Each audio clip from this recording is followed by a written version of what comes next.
we can reduce the demand and work with the supply that we have. And if the supply is impacted by some event, we can together work with that solution, all right? So that's really what it's all about. So why smart grids need smart consumption? I'm sure you probably have seen this before, but I'll reiterate why we care.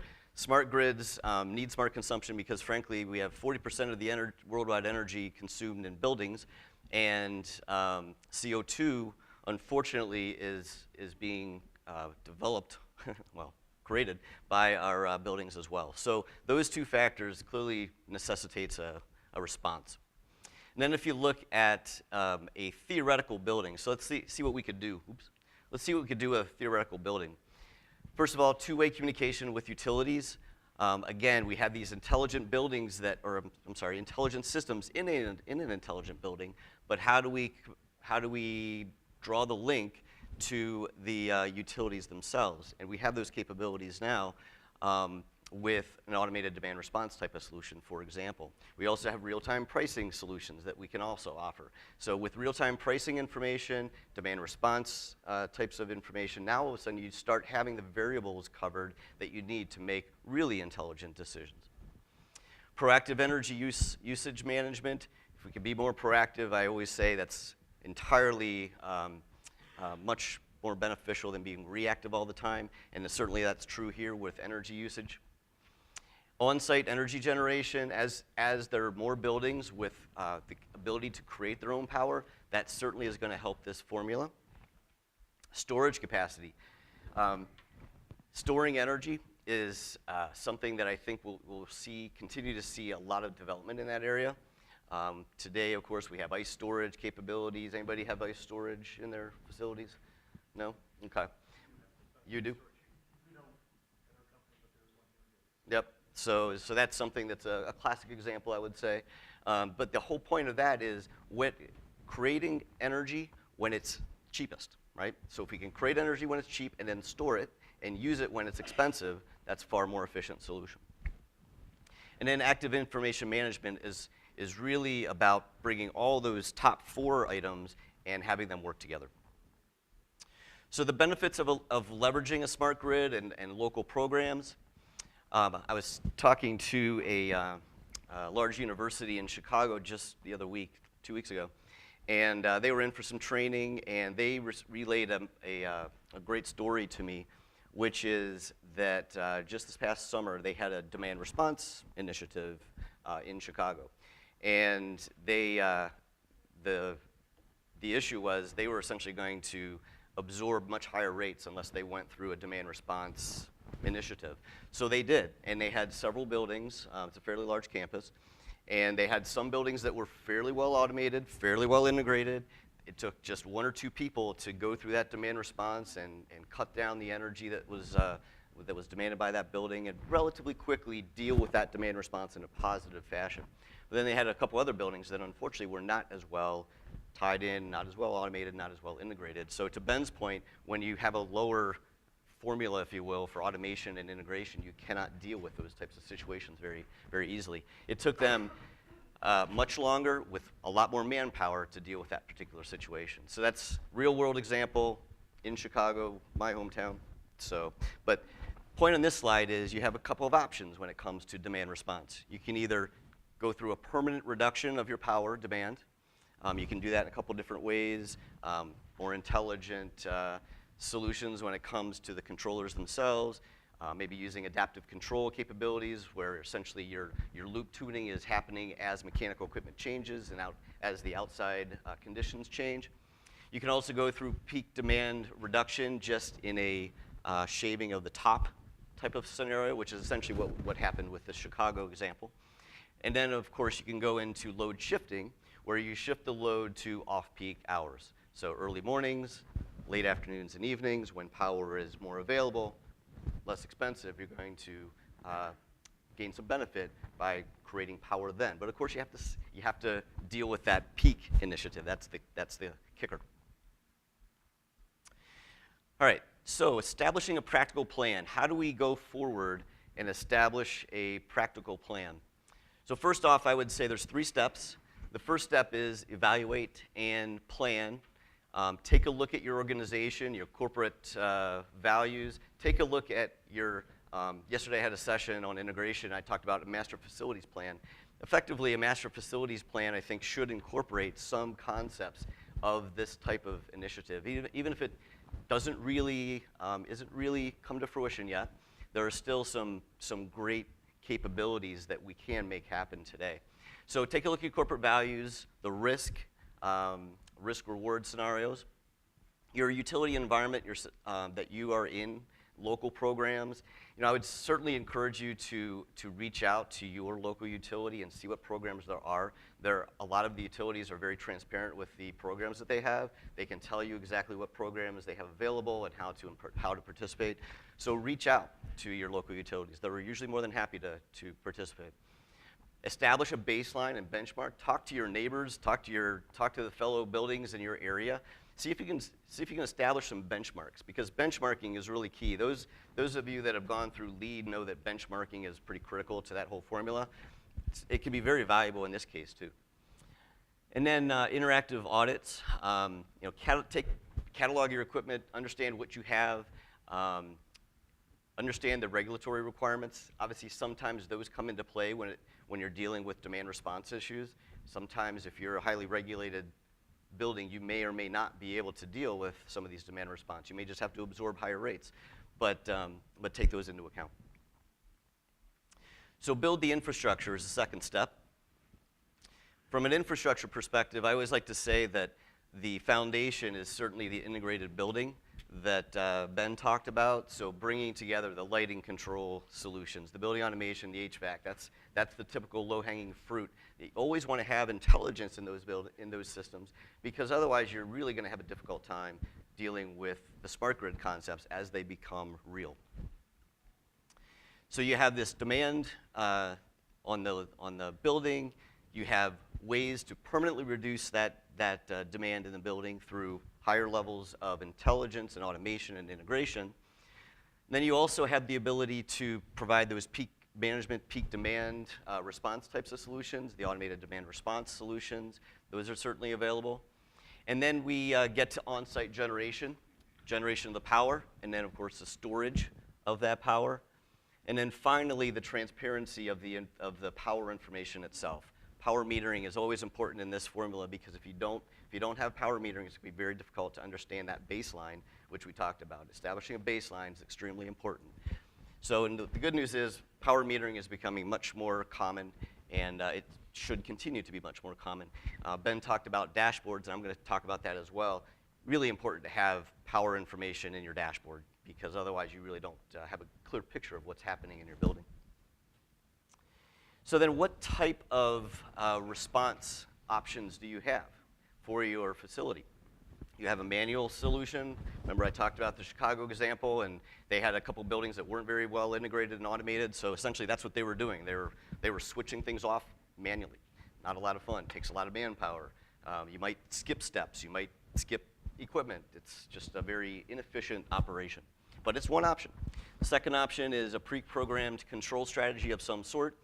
And the third option is essentially a hands-off solution, where essentially you've already, shall we say, programmed in the intelligence to know what to do in these situations. Now, I would say to you that probably is the best combination of 2 and 3. You may not want to always have just an automated solution. You may want to have some human interaction, human intervention there too. So probably the best scenario would be some combination of 2 and 3.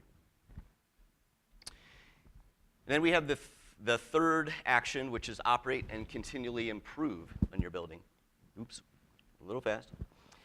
So leveraging existing building automation system equipment, generating cash payments through automated load management, sometimes with your utilities. Again, if you talk to your utilities, find out what programs may be available to you, and you may have financial benefits. Many of you will. Participate in demand response. That's another example where you can work with your utilities and see what programs are available. Take a look at the pricing concepts. If you have information available, you should, from your utilities on the pricing history and predicted pricing going forward, you can make better decisions from that information. So balance the multiple factors. You have corporate standards, you have corporate initiatives, requirements, you have efficiency of the building that you're trying to strive for, you have financial constraints, and site conditions. And finally, just automated aggregation.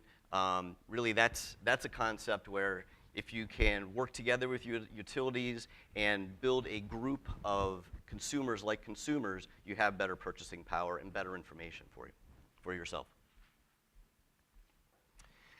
All right, so this gets into a little bit of the details of aggregation and that kind of thing. I think I'm going to skip through that. This is an example of a real program that goes through an automated demand response solution based on pricing, real-time pricing, that type of thing. Anybody from California here? A few of you, probably quite a few. Okay. So I think you're probably pretty familiar with this because my understanding is new buildings in California really require some sort of real-time pricing and demand response solution, right? So if you're a new building, not an existing building that's grandfathered in, but a new building, you need to start factoring these concepts in. All right, so transparency. Ben really did a good job of talking about the dashboard concept. I think the dashboard concept is where we're going from a user interface perspective. We're getting away from just the graphics of mechanical equipment. Yes, we might have those as well, but people want to see at a glance what's happening based on current conditions and also previous conditions, maybe a year ago or last month or what have you. So a dashboard concept is really critical to this story. And then reporting is, I would say, very similar to that concept. The difference is that reporting is something that you're going to give maybe to certain folks that have specific questions in their mind and they want detailed responses or detailed answers. It might be to the C-level, for instance, might be to your energy engineer. Carbon footprint, something that your typical consumer cares about. And so if you can incorporate the carbon footprint of your building and the positive impact you're having into a dashboard that's visible to your general population, even your own employees that are working in your building, I think that's a good thing because then that brings to light what they can do potentially to help drive better CO2 footprint in their building, maybe turning off monitors when they're not needed, things like that. So what about the occupant's role, speaking of which? I think the occupant really has a important piece in this puzzle. And we have to educate our occupants to know that they can make a difference. Just like we're being educated, I think, as general consumers, knowing that we can make a difference with water consumption, with electrical consumption. Our occupants in our buildings also have a certain level of responsibility, and I think they want to take on responsibility if they understand the benefit of that requirement. So demand response related to smart grid events. See what types of options your occupants can take on with relation to that involvement. You know, things to consider: know your culture, understand what type of change management might be required.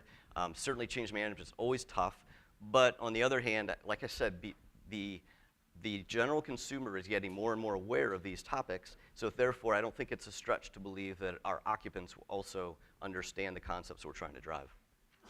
Here's an example, for instance, of maybe a message that can pop up in your IT system. If they do something good, you can say, hey, congratulations, thank you very much for saving us some energy and reducing our carbon footprint, things like that. And that's positive reinforcement, right? It's the type of thing that people care about because a lot of folks do understand that they can make a difference. All right, so what are the key takeaways? I think first off, understand that the smart grid concept is still emerging. It's not complete by any stretch of the imagination. I would say in many respects it doesn't really exist yet at all.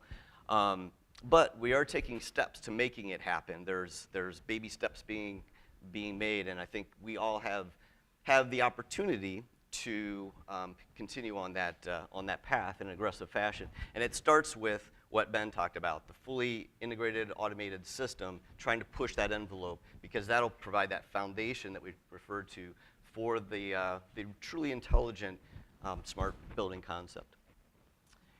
Next up, so prepare for the smart grid. Certainly there's opportunities already, but take a look at your own facilities. That's really the key takeaway here. Take a look at your own facilities, what inefficiencies you might be able to drive out, and save energy, reduce your carbon footprint, and really make a difference when it comes to being prepared for for the smart grid when it comes about. So capitalizing on a smart grid really transforms buildings in many ways, at least the concept can. Execute optimal strategies based on multiple inputs, creates a revenue stream. We talked about the fact that if you have renewable energy or potential energy that you can either shave from a demand perspective or supply out, that's a positive impact to the power grid, which is a good thing. On-site generation we talked about, and so really we're transforming buildings from a passive consumer of electricity, which is where most buildings are today, frankly. They just bring the power in, they use it, there's really no interaction. We're transforming that concept into something where our buildings are really active contributors to the grid, which I think is the direction that we'll all be going.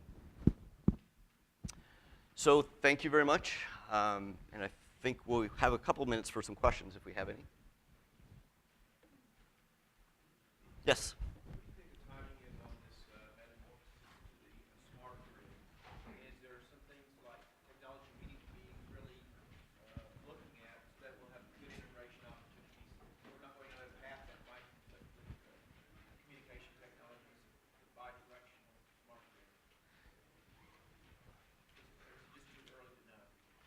Yeah, so you're talking about the communications between the systems and how they might interact with other systems on the same networks, things like that. Yeah. We certainly deal with that situation right now. Many of our systems are already IP enabled. They might already sit on the IT networks, right? So oftentimes we are working with the IT groups and understanding what type of bandwidth or issues there might be, security issues were talked about by Ben. So those are things that I think we can get better at, but those conversations are absolutely happening already. So absolutely, I believe so. I know I've been in it myself. So yes. So they're looking at standardized protocol, yep. Communication, and yep. What kind of time frame of rollout? Do you think next 5 years? I think it's just a continuation. I think it's just it's been happening over the last 5 to 10 years, and I think it'll just continue on.